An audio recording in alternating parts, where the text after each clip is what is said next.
How to know when you are being visited by your Ndị Otu, and also what to do about it. Your Ndị Otu, being your spirit family, are very much always close to you. You cannot hide from them. Anywhere you are, they can always find you. They are always with you. They are always with you.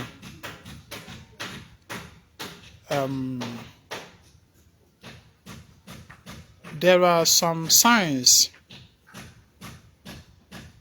that indicate their presence. And if you are observant enough, you could be able to know when they are present, because although it's not as if that there is a time that they are not present with you. Mana ịma mmụọ na-apụ na-abatakwazi. Mmụọ na-apụ na-abatakwazi. Ịghọtago?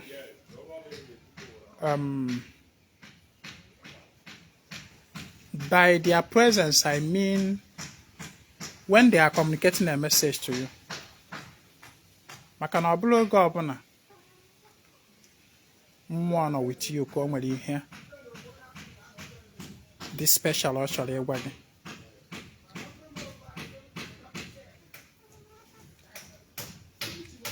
Whenever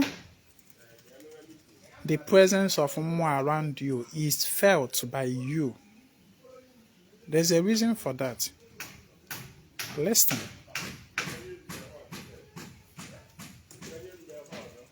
Now, the presence of your Ndị Otu, you know they are spirits.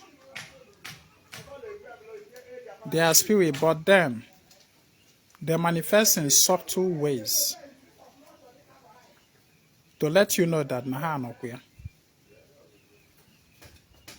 Sometimes they let you know that they are there just to encourage you to be steadfast. Sign number 1, goosebumps. Agbata oyi. Ndị Otu na-eme ya wee. Ndị Otu mmadụ. When they are present with you, and their presence with you is to communicate important message to you. Ọ ga-abịa gị n'ahụ. Because I've always told us that your physical body is a manifestation ground for your spirit. Your physical body, just your gross material body, all the manifestation ground for your chi and other spirits. And onye a mere na ọ bụrụ na mmụọ chọọ iziga ozi ma ọ bụ ịgwa gị okwu, ị ga-ebu ụzọ nweta ya n'ahụ gị. So, and agbago m na ọ bụrụ na ị chọọ ịdị na-anụ ihe mmụọ na-ekwu ma ọ bụ na-enweta ozi from mmụọ gị, pay attention to your body, because that is usually the number 1. And then pay attention to the surrounding of that your body. Ihe na-eme n'okirikiri gị. Pay attention. Ị ga-anụ ihe mmụọ na-ekwu, ị ga-aghọta ihe mmụọ na-ekwu. Now, goosebumps, agbata oyi. Ihe a na-abụkarị number 1 sign mmụọ na-adị enyewa. Iji wee gwakwa gị na ya na agbata oyi. Ị na-anya n'ahụ gị otu anụnwa. Ọ dịka awụrụ gị mkpụrụ aja n'ahụ. Ị na-aghọta? Agbata oyi ejugo ahụ. It usually indicates the presence of a spirit, of spirits. That's number 1. Number 2, mgbe ụfọdụ they come with butterflies. Ndị Otu. Especially when they are leading you on a transformation stage. When they are leading you on a transformation stage, that is in line of your destiny. Man on Ndị Otu gị bụkwa na mfanwa na-edu gị in the line of your destiny, because they are the witnesses to your destiny. Agwago m na onwe ha mmụọ na-echuzuru mmadụ destiny, nọ mmadụ choose destiny ya mmụọ ewe witness ya. So those your Ndị Otu, they are the witnesses to your destiny, your akara aka, your iuwa. They are the witnesses. So, and they lead you along your destiny step by step, stage by stage. When you are leaving a stage to another stage, again, when you are leaving a stage to another stage, you are undergoing transformation. You are leaving a level to another level. You are undergoing transformation, spiritual transformation. When you are moving from level 1 to level 2, from level 7 to level 8, from level 13 to level 14, from any level to another, you are undergoing transformation. A lady in Lolo, all Ndị Otu, arụchara m ya ọrụ Ndị Otu. Ndị Otu ebiakwute na nlọsie that she had been promoted from level 13 to level 16. So, go do that now. There are levels, spiritual realms, spiritual maturity, spiritual consciousness is arranged in levels, level by level. Otu anu wasu abo na amuo mata. Mata na-eto, mata na-eto, mata na-eto. Otu anu aka ọ dị na mmụọ. Otutu na-eto na mmụọ bụ all they arranged in levels. So when you are transforming from one level to another in the spirit, your Ndị Otu could be manifesting to you in form of butterfly, because butterfly is agent of transformation. Butterfly is an agent of transformation. When you are transforming from one level, from one stage to another, you could be attracting butterflies. That is presence of Ndị Otu, who are actually the ones leading you in that line of transformation. Hey, what I go?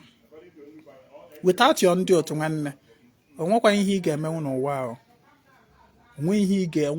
you can't know your left from your right in a way, because you are a total stranger here. So those spirits, they guide you.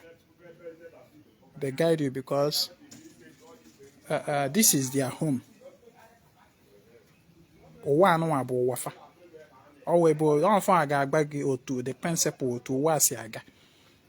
On for Gana guide. What I go because you quack away now to sozi. That is number 2 way of knowing that Ndị Otu they are present with you. Then another way was your dream.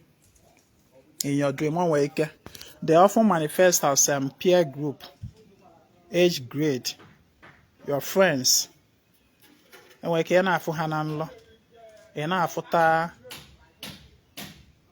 your friends that are within your age bracket. You just see yourself in the midst of group of people. You may know some of them physically. You may not know some of them. Oh, I can now for us and they're gonna have go primary school. Fair will you do how we're not there. Mobin they're gonna have go secondary school. Hey, will you do those people not there? Mobin way can hear what Oboneko shall go university. Family will you learn there your class, your classmates na school na university. Away can will you do fanadia? You got to go. Mande one because Otu mad comprised of both female and male. Whether me be working me be wine or to gi working or dear wine or dear. Especially in Ndị Otu, they cut across male, female. So you could be seeing them in your dream like that, or you could be seeing them as people in the same line of profession with you, or in the same line of calling with you. Mgbe ụfọdụ Ndị Otu m chee bịakwute m, o nwere ike ha were iru dibịa mmaala wee bịakwute m. Ndị Otu iyi ụwa, because iyi ụwa bụ akara aka gị. Iyi ụwa akara aka gị. your destiny, people that are in similar line of destiny with you, a ga-eji iru fa wee na-abịakwute gị na-agbarụ gị ama. Like ndị otu iyi ụwa m chie bịakwute m na mgbe ụfọdụ ha nwere ike were iru dibịa ọbụla mma ala wee bịa. Ịghọtago? Awụ m dibịa. They will now use somebody that is also a dibịa to manifest m. Mfụla ana mgbe ụfọdụ otu anụ nwere ike ọ bụrụ, let me not call any name, but a lot of dibias mmarụ na social media, even those where I never see physically, my Ndị Otu you have used their image to manifest to me. Mfụla anafa amarugo m nọ Ndị you ma obialụ. It is not about the dibia mfụlụ na nlọ. It's about Ndị Otu m. Mana ha ji ilu dibia ahụ mmarụ to come, because mmụọ ga-eji ihe ịmarụ. The information registered in your mind, in your subconsciousness, a ga-ejikwa ewelu megane communicate your message to you on Ndị Otu. So it's not about the person efo na nlo. Onye amelu nji agwọ na elo nlo kabalo. Watagodo nle lodo. So aka na avu na efo somebody na nlo onye ebulu mma na achọ gị itetazie na mmadụ. Ijebulu egbe gbagbuo onye ahụ isi na ọ na-achụ gị na nlo.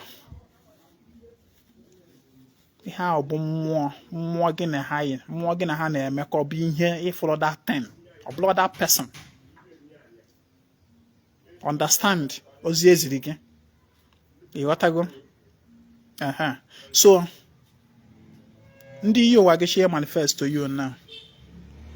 Ha ga-abịa with people in the same line of profession with you. Ọ bụrụ na iwe a business person, ụwa na ihe ị na-eme bụ azụmahịa nọ ihe malụ gị ama.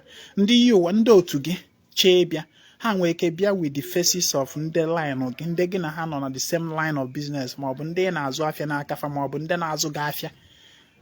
Na-aghọta? Ha ga-eji ilu those people wee na-abịa. Ị bụrụ a medical doctor, ha ga-eji ilu your fellow medical doctors na-abịa. Ị bụrụ dibịa, ha ga-ejikwa ilu ndị dibịa ma ndị eze nwaanyị sef na-abịakwute gị.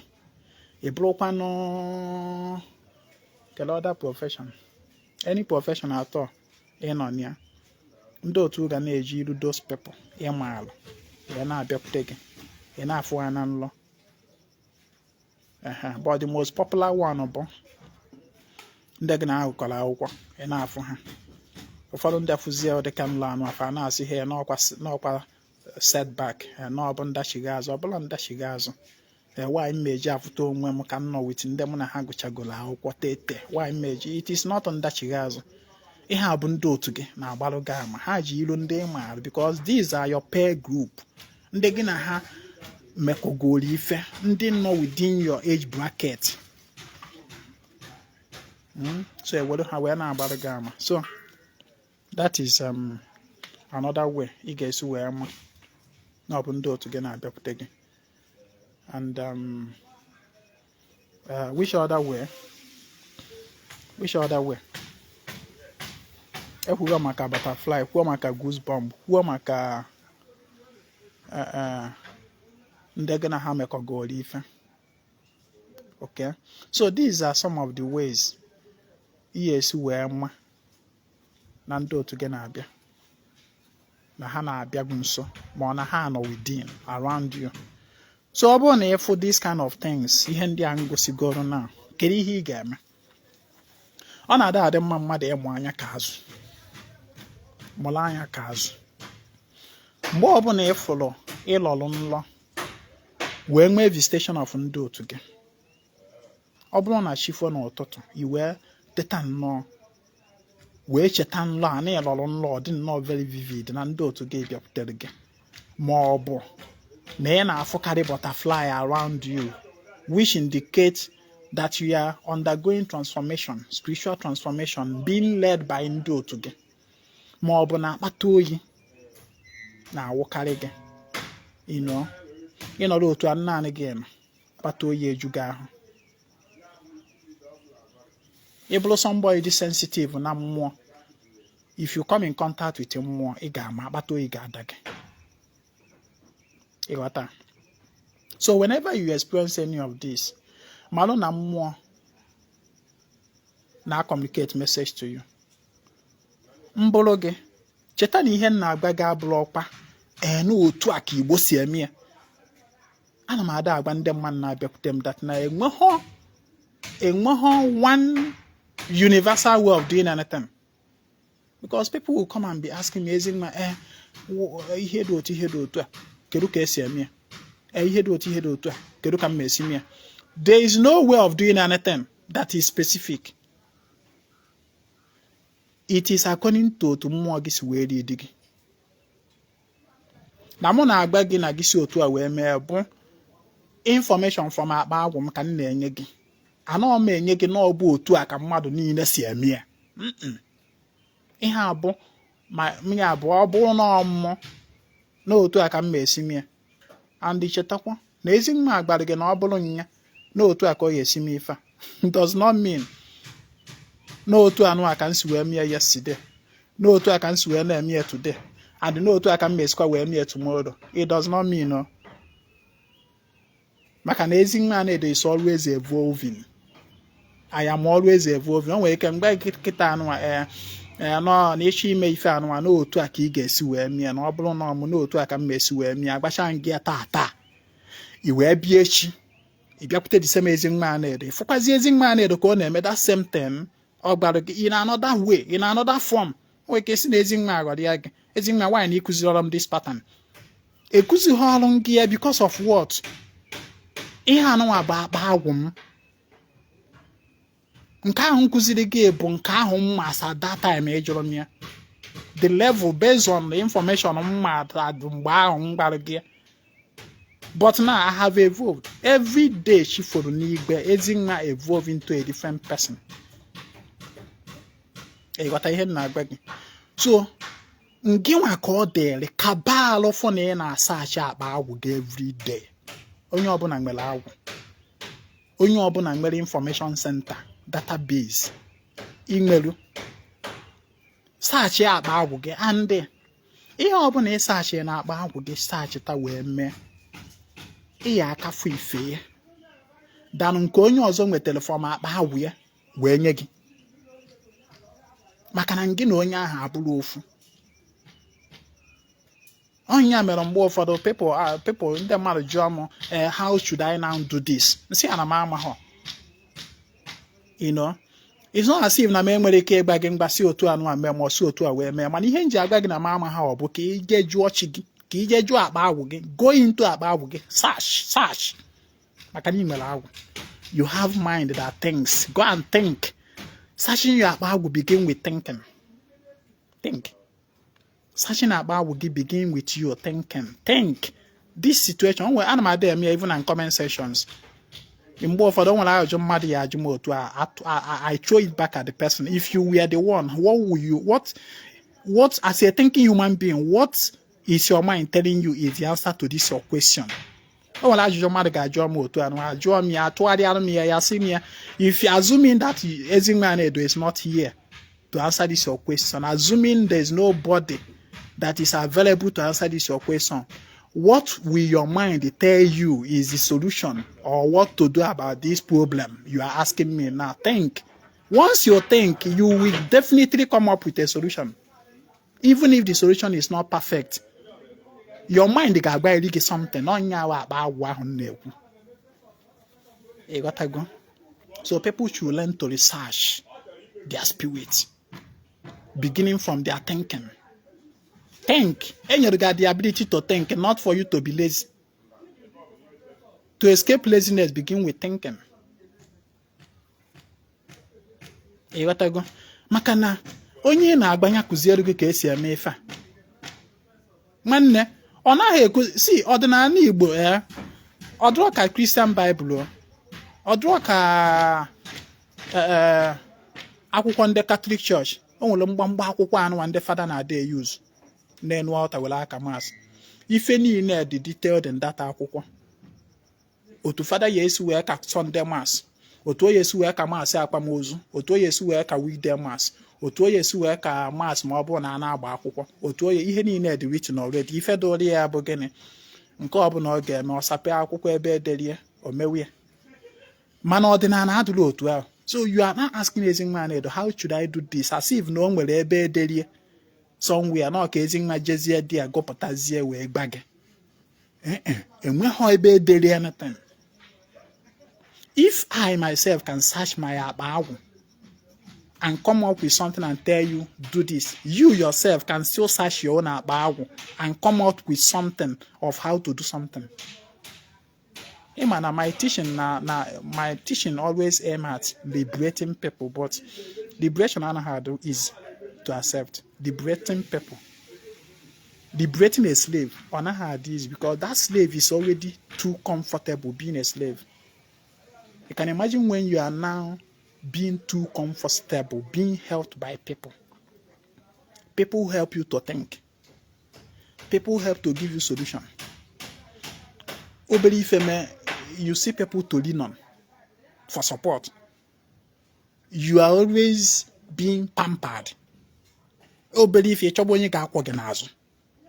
You are always being helped. And then somebody is now coming and now telling you, learn to walk on your feet. Omandri easy to accept. Learn to walk on your feet. Learn to do this thing yourself instead of always relying on someone else to do it for you. Omandri easy to accept. You gonna have to know na agba ife akporo gas. Na ochoghi ikwo gi nazu. Na ochoghi inyeru gi aka. You gonna have to na okporo gas. So Ezinwa, you gonna have to Ezinwa the arrogant. Ezinwa, you are rude.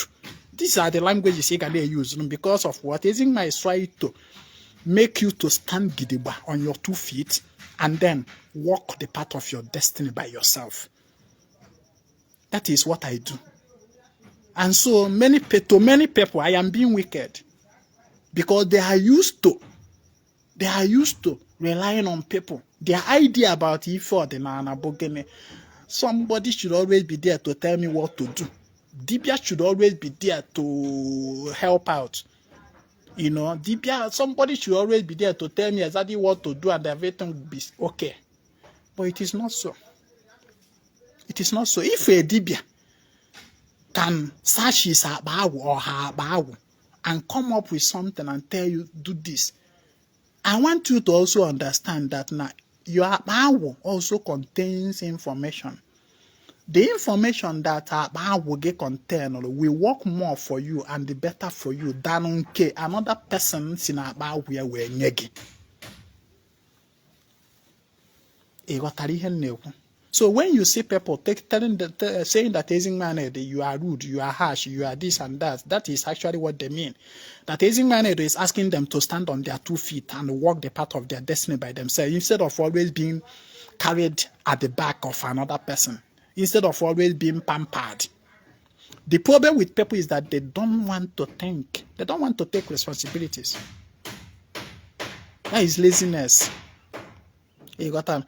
So, this issue of Ndị Otu now, and people have been asking, how should I know? How can I know? How this? How that? You that is asking this question, what is your own uche? What your own akon uche? What is your abawu telling you? At least you have already known as a Igbo person. N'Igbo na-eji wela agba mmụọ okwu.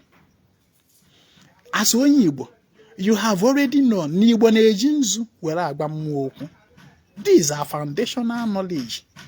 Ịmarugo as onye Igbo n'Igbo na-eji nzu wela agba mmụọ okwu. Edo, nkwụ. Na Igbo na-eji akpa wele emeda mmụọ obi. Ịmarugo some things mmadụ nwere ike iji wee ịmarugo as onye na-eme ife mmụọ na mmadụ nwere ike iwere a piece of candle, a stick of candle were ekwu okwu kpọọ mmụọ afa godoro mmụọ mee ya n'ọwa aja. Inwe God this foundational knowledge as onye Igbo ịmarugo na mmadụ nwere ike iji iko kuru mmiri a na-aṅụ were ya kpọkuo mmụọ gba mmụọ okwu. Inwe God this foundational knowledge. Mana certain thing dapụta otu anọ ịchọba dibịa ya agba gị ife ị ga-eme. What then is the essence of those foundational knowledge you know?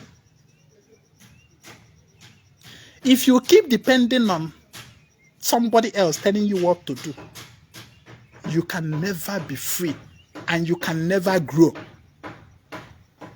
Growth have to do with sometimes you fall and rise up. It's just like nwa na-amụ igbe, nwa na-amụ ịga ije.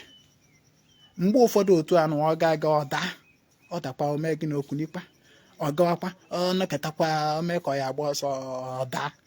Ife a ka o ya emegide ntịrị okwu ya esie ike n'ala. Don't be afraid of falling. Don't be afraid of doing a ritual and not getting the desired result. Yes. Don't be afraid of it. Don't be afraid of doing a ritual, suggesting a ritual for yourself, doing it, and not getting the desired result. Be used to it. Let it not make you uncomfortable. You are growing. Maka na ihe iji ejekwu dibịa, ihe iji ajụ Ezinwa ka Ezinwa gba gị bụ na ifiru na ọ bụ Ezinwa ga-agba gị nke ya bụ imela anọ ifere na-adị mma. Na ọ bụ Ezinwa ma ọ bụ na-ada dibịa na-ajụ na ọnya bụ onye ya ọgbara ana gị. Ife ọbụla ọ gbara gị na ọgbara ana gị na imela anị ya na nọ nke ọ gbara gị na ọnya ọ gaskia ya na ọnya ọ dị perfect. It's a lie. It's a lie. Learn to suggest something to yourself. Do it. Whatever be the result, you may tell me. You may tell the bad result. You may tell. Oh, go ni me nke ya cause tsunami. You may go to nke ga cause tsunami. Everything may solution. Use the antidote and calm it, and then find another solution. That is how you learn. At least, ime nke ị ga-eme ga cause tsunami. Ihe ịchọrọ peace, so ihe ịchọrọ ka ife ka mmụọ. Man, if you may tsunami everywhere, or barrel everywhere. At least you might go that now.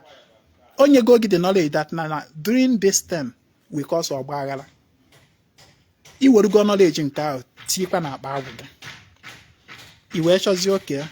Can you meme to dilute the situation, to calm it, and then a calm chair. You should not stop there. Still do another one. Suggest another one for yourself and still do it. Otu anu aki Yesu emegido we meta nke ya a click. O click la ana, you may take that knowledge that okay, finally this is the part that works for me. This is the one that works for me. Ema kia good. You will look at the knowledge, make again it here na babuga. That is how you learn. That is how you grow. You don't grow, you don't learn by every time you are relying on somebody. Tell me what to do or do it for me. You can never grow. Such a bad. One young man who produces electric bulb. Kelafaya. Uboneka agbala your trial. Uboloned over thousands of times called against them. Omelon Cambo or Walker. Men kebwa or Walker. Megido menki se menkiri. Menke 100, 200, 500. You can imagine somebody, one person, experimenting on one thing to do one thing. O menke ụfọdụ n'ime ọnụ, ụfọdụ ndị n'ime anyị that are always wanting to be pampered, to be carried at the back. Onye omenala nke mbụ menke bụ work or ọsị na ife ada work. But somebody megido, try several ways, try. I am sure that guy produced that electric bulb. Okay, when go ye me among ye now tried. Oh, ye men go meru chocolate. Boy, be when go meru blue everywhere. Oh, me chakwa na. The guy kept searching his about until now no method in culture. Don't be afraid of failure. Don't be afraid of doing something and not getting the desired result. Don't be afraid of it. That is how you grow. Don't be looking for somebody that will give you the perfect one. Yeah, be Melania once. I got more no laziness. People don't want to work. People don't want to suffer. People just want one thing on my Melano to and if any them. It is not possible. Bro, possible. That is why many dibia give many rituals. More recommend they do many rituals. It does not work that way. onye ji the perfect solution to everything. Not even dibia. It is not even by one day I say dibia bahafa ke we mari ifa game. Ya we me la na ife ni. Dibia ho gbakwa hafa from now till next year. O mekwa that thing, it does not guarantee me get the desired result. Na me dey tell you. Ọrụ ndị elolo ịkwụrụ dibia ụgwọ ma ọ bụ ndị dibia gba agịgị mee ama ndị agbachala afa wee recommend alụ gị ma ndị agbara afa wee lụọ alụ gị how far ọfa ncha niile nyere gị ihe ị chọrọ. Learn to tap from your consciousness, from your agwụ. Even if you tap and what you get does not give you what you desire, continue tapping, continue searching, continue trying. The book where the most perfect solution to every problem is written. Nobody. It's not written anywhere. The perfect solution to every problem. The solution. Na business ga aga ofuma nekwa ihe ndị ga-eme ka I wee kpata ego wee business wee na-aga ọ bụrụ na ịmụta ha nwa eche ịnụ ịmụ nwa nekwa ihe ndị onwe ha ebe deri it's not onwe ha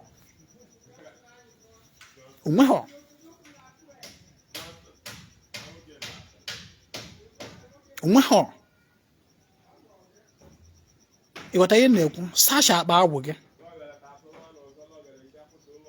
mana iwekwara ike ụfọdụ ife gbagwoju oge anyị nwere ike jekwukwa ya dibia. That's why anyị ji ekwekwe about having a personal dibia. I nwere ike jekwu ya dibia ka ọ tụnye gị alọ n'ife ụfọdụ. That is good. But then malo that na the ultimate answer is from your own akpa agwụ.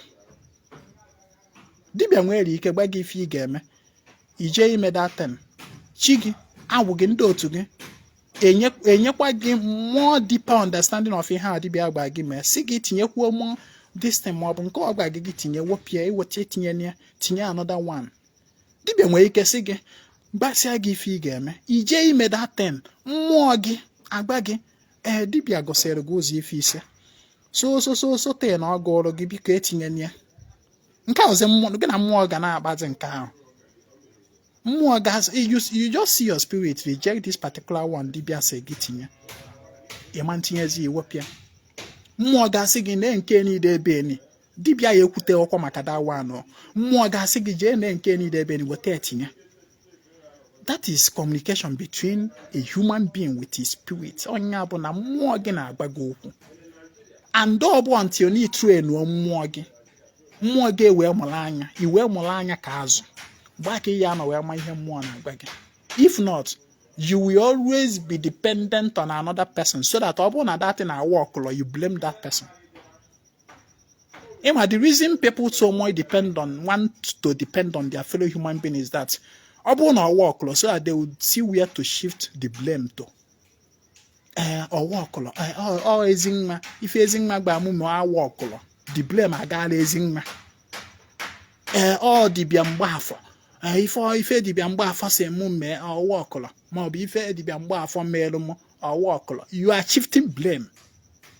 You don't want the blame to be on yourself. You want somewhere that you can shift it. Onya mere o ji wee mee gịnị that na you are always looking for where to rely on so that ịda esi na onye ni iri nu ọnọnya patụrụ gị. You don't want to take responsibility. You don't want to take the challenge. Laziness. Stand on your own feet. Ịda ka o doo gị na onwe onye kpatụrụ gị.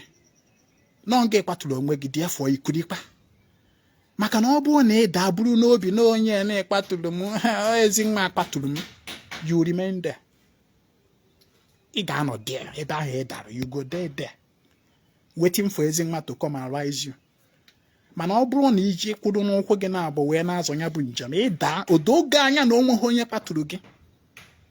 Therefore, it becomes easier for you to rise on your own without waiting for another person to come and rise you. Akọnuche. Akọnuche. So maka ndị na-eche ka Ezinwa kụzielu fa what to do ma ọ bụ na ndị otu fa bịakwute fa na nlọ ma ọ bụ bịakwute fa by any other means. Unu anụghị ife m kwuru. you have the foundational knowledge of ordinary already. Obugo ne mabeho. Go through my teachings of the past. My teaching from 2018. Go through them 2019, 2020, 2021, 2022, 2023, 2024. And then this 2025. Go through them. You get those foundational knowledge. Ya bu ife me otu anwa. At least you mete go for my teachings. You get the roadmap. For example, ekuzigoro mo na ife gbasara oji agbadigo mi. Yes, don't kwa nke nkuziri. Ife gbasara oji, for instance, ekuzigo mi akuzi agbadiye ya tupecha everything about oji ekuzigo mi manzu mwedo. What foundational knowledge about ordinary me ekuzibo. I don't teach everything. Cause yakwa, koburium, kobu certain things. I don't teach everything. You know, more knowledge Ezinwa hold gold back from you. But if one keep as well, Ezinwa have decided I will not be teaching much more. You can go through them. I know that you are lazy. You don't want to go back to my page and research for yourself. You want Ezinwa on that comment section. Can none of that comment section more can buy live video too and more can be again. Not even go here now. Another suggestion here now. Go do something here now. Somebody will not watch it. The person will still come to me inbox. Obiobuloche on any bed your phone naka. Ezinwa, please teach me. Ocho stress on we. Ocho he ga watch video. Say na video mo na born on the data. Ocho he born on data. Ocho stress. Ocho he ga search and see ga to my page 2020, 2021, 2019. Oh, when nkuzi basadi this your question, go and research it. Ocho that stress. Ezinwa, you don't want to help me. Ezinwa, you are wicked. Ezinwa, you are rude. Ezinwa, you are harsh. Always wanting to be pampered. So, go through my past teachings. Again, we go to foundational knowledge about ordinary, about rituals, about things. If you me otu, those foundational knowledge will guide you. They will guide you. And I what you know. Tinye kuzielu nke ị ga-enweta from akpa agwụ gị. Always research akpa agwụ gị. To research akpa agwụ gị begins from you thinking. Begins with you thinking, making use of your head, common sense. Ekenekwa m ọnụ. Cheta na every nkwa anyị na-eme nkwasara aka na obi maka ndị nwere mmasị iso ya. Echi niile bụ nkwọ. Echi bụ 25th of June. Bụ nkwọ. Another day from Kwasaraka. Kwasaraka goes on every day. That is every 4 days. I know Kwasaraka. So if you want to be part of it, you chat me on WhatsApp 08032477868. If you want to be part of our monthly ritual, you also let me know. You let me know. Help to share this video, please. My name is Ezinwa. I come for the total restoration of ordinary and Igbo.